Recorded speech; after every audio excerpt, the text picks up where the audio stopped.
So you're thinking about taking the plunge and becoming a business owner. That's exciting. But there's a big decision right off the bat. Buy an existing business or build one yourself from scratch. We've got some great material from you guys about this, and we're ready to dive in and help you sort it all out. Yeah, it's a question a lot of people struggle with, and there really isn't a right answer for everyone. It depends on your goals and how much risk you're willing to take on, and really just your individual circumstances. Right. It's kind of like, are you going to buy a fixer-upper or build your dream house from the ground up? Buying an established business seems pretty appealing, right? I mean, you just step in, you've got immediate cash flow and a customer base all ready to go, and maybe the previous owner will even give you some tips. But hold on, before you get too excited about that instant revenue, we need to talk about due diligence. This is where you got to dig deep and really look at every single aspect of the business. One super important thing is looking at those customer contracts. Can you imagine buying a business and finding out that their biggest client has a clause that says they can just terminate the contract when the ownership changes? Boom, there goes a big chunk of your projected revenue. Yikes, that's a really good point. So due diligence is more than just looking at the numbers. You have to understand the contracts and agreements that could make or break the deal. What else should people be looking for? Definitely. You'll want to really get into those financial records, scrutinize the balance sheet, and understand how the seller got to their valuation. And speaking of valuation, let's talk about goodwill. Goodwill is the intangible value of the business. It's things like brand reputation, customer loyalty, and strong relationships.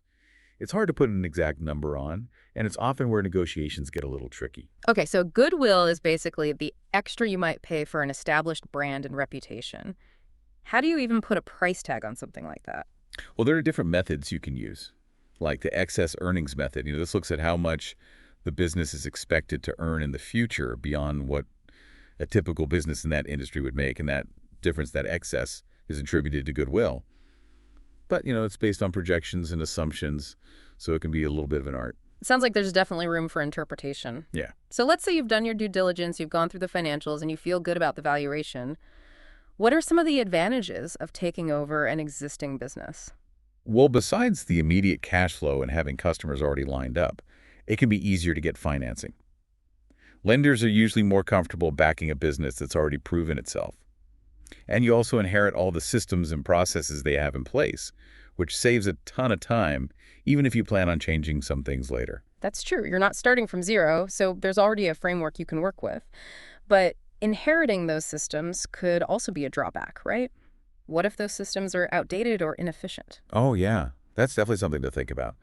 You might have to deal with old technology or inefficient workflows or even a company culture that needs a major overhaul. It's like buying a house that needs a total renovation. You might love the location and the structure, but get ready for some serious work. So buying an existing business isn't always smooth sailing. Are there any other potential pitfalls to watch out for? One that comes up a lot is managing the existing employees. They might be resistant to change, especially if they were loyal to the previous owner.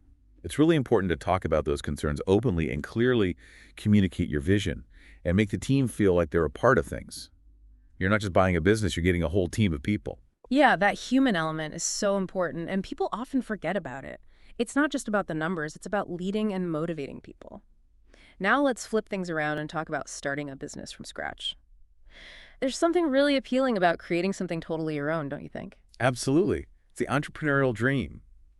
Shaping your vision from the very beginning, creating something unique, and being your own boss. The possibilities feel endless, and the sense of ownership is like nothing else. I bet it's super satisfying to see your idea become a reality.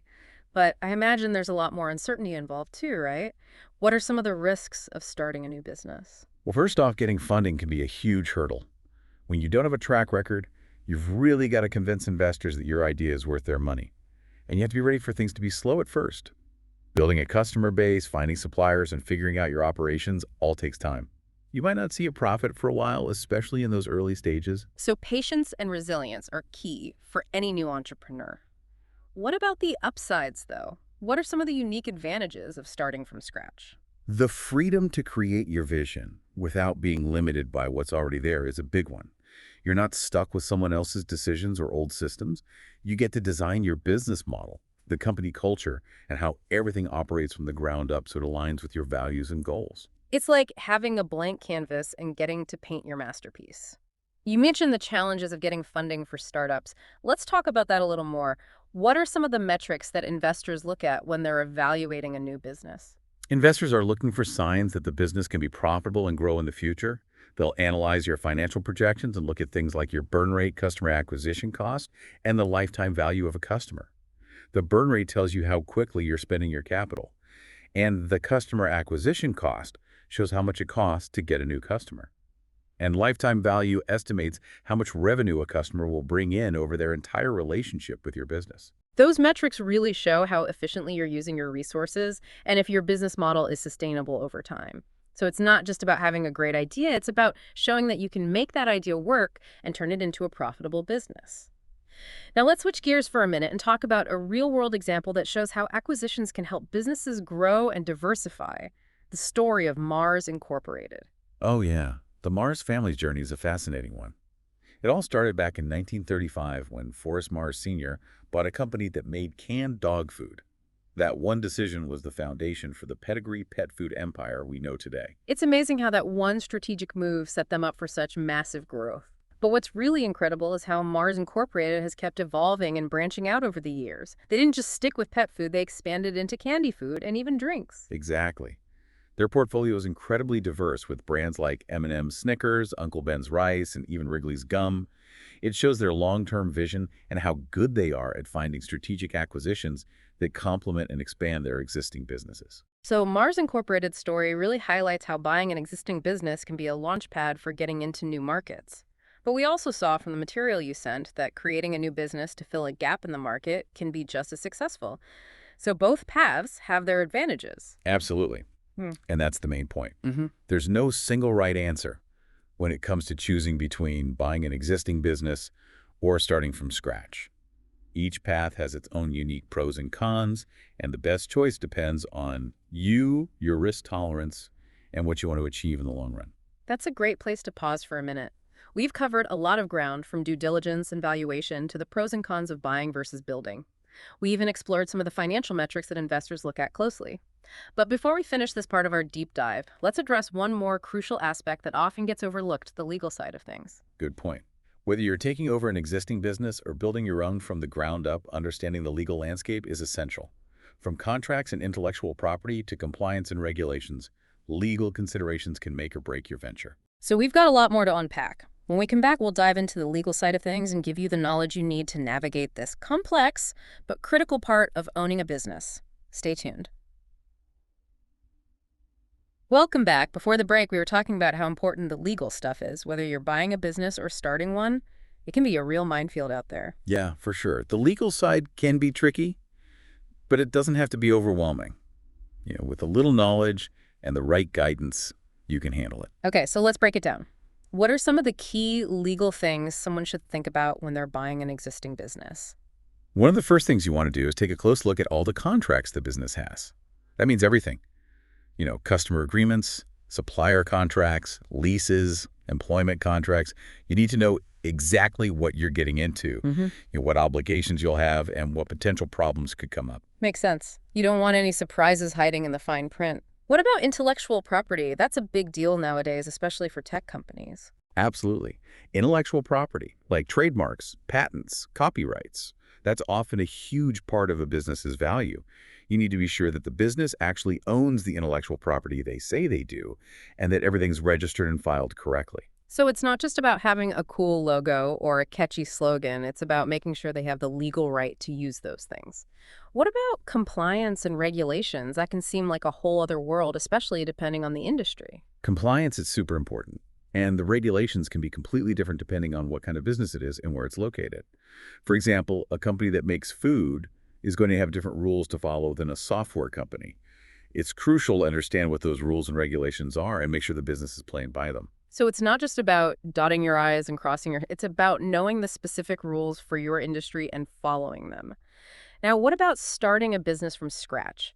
What are some legal things entrepreneurs need to think about when they're launching their own ventures? Well, one of the first decisions is choosing the right legal structure for your business.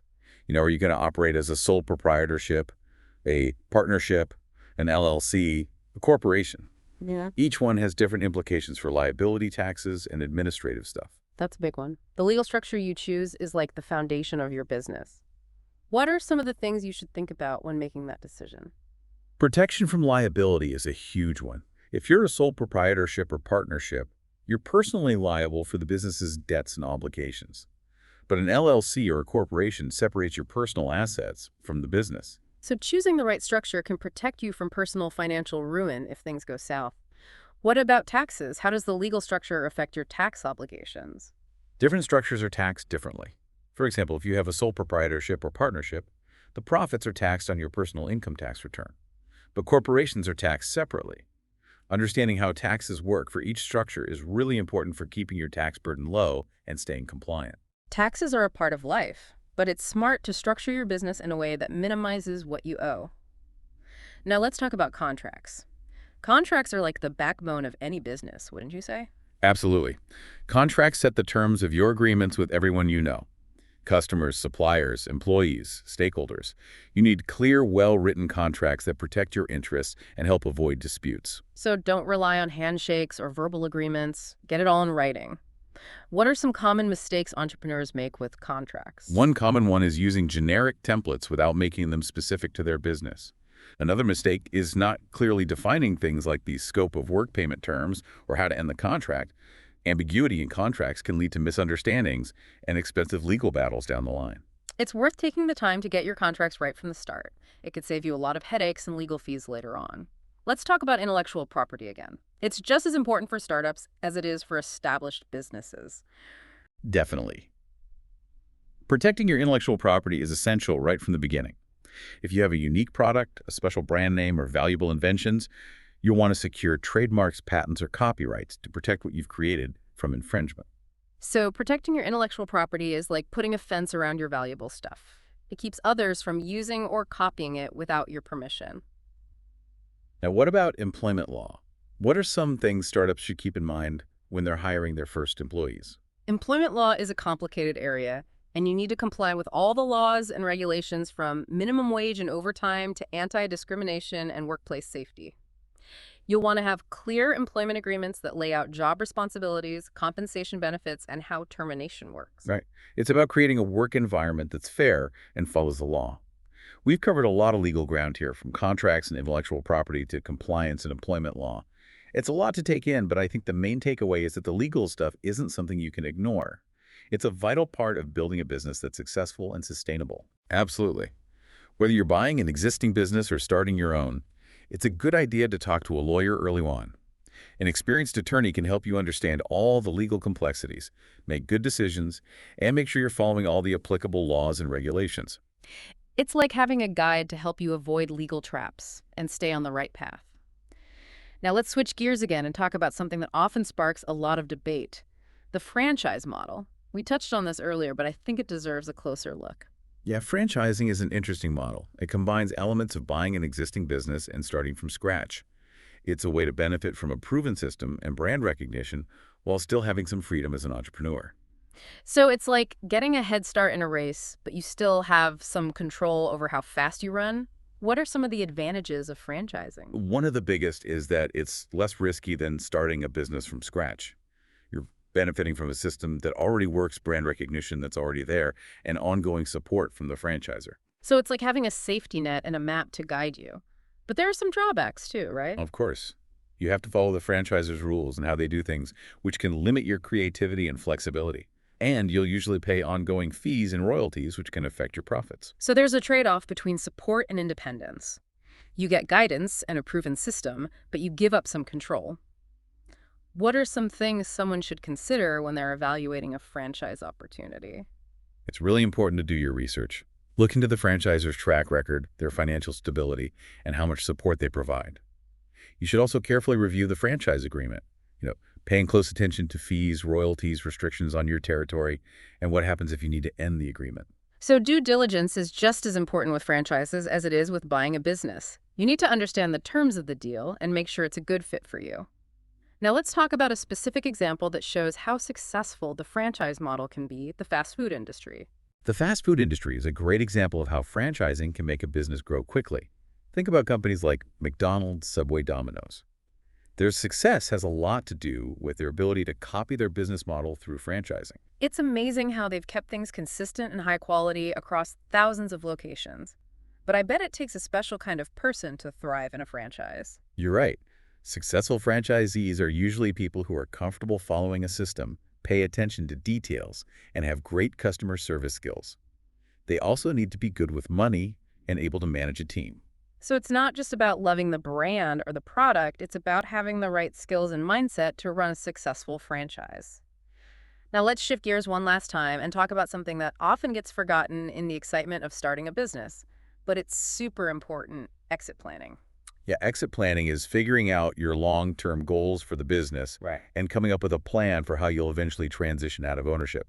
It's something you should start thinking about early on, even if you're years away from exiting. So it's like having an end game in mind right from the start.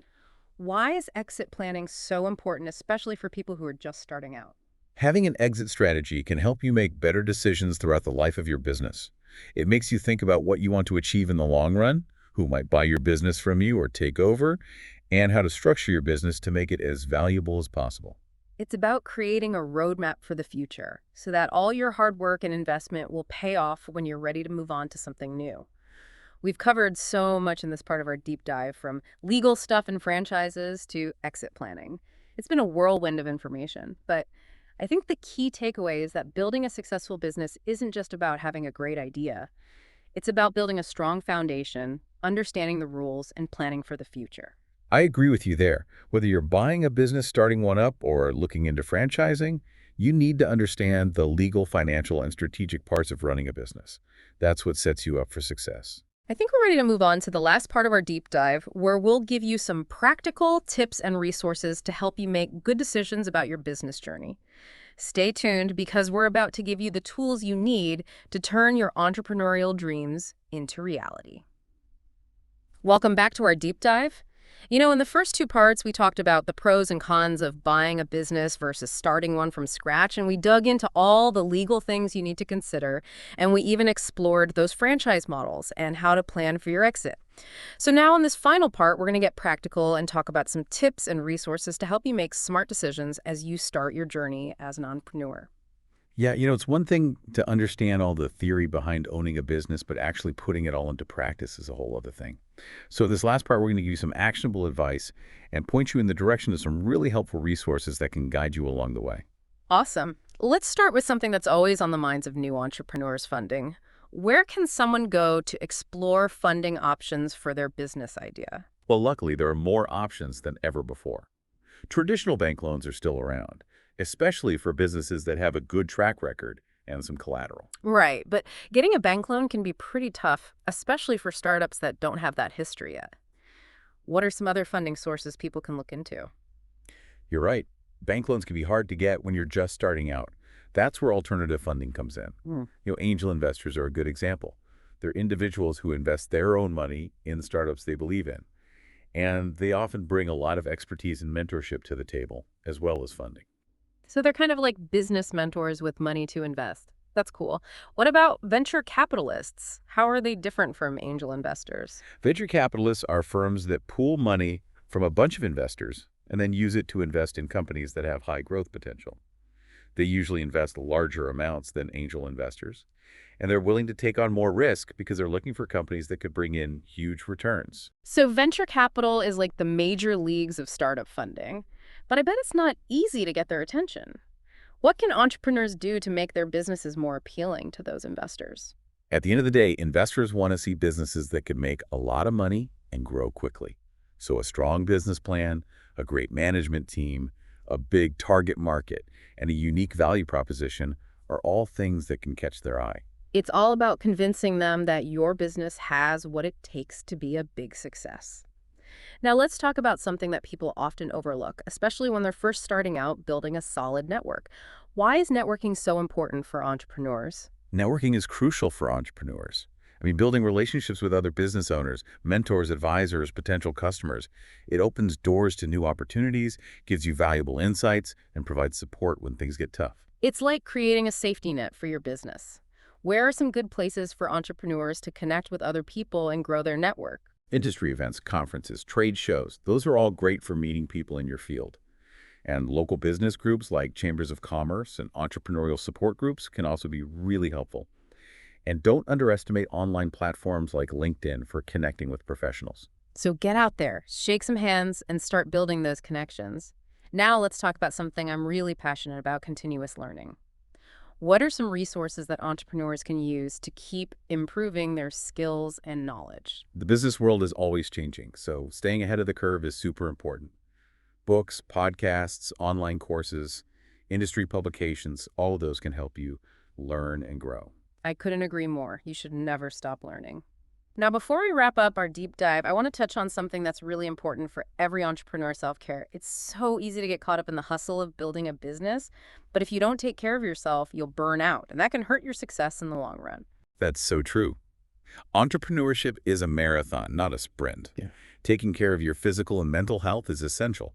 Make time for things like exercise, eating healthy, getting enough sleep, and doing things that make you happy and recharge your batteries. I think that's the perfect note to end on. Building a successful business is an amazing journey, and it's full of challenges and rewards. But remember, your well-being is just as important as your profits. Couldn't have said it better myself. Celebrate your wins, learn from your mistakes, and never give up on those dreams. And that brings us to the end of our deep dive into the world of business ownership. We hope you've learned a lot, discovered some helpful resources, and feel ready to take that next step in your entrepreneurial journey.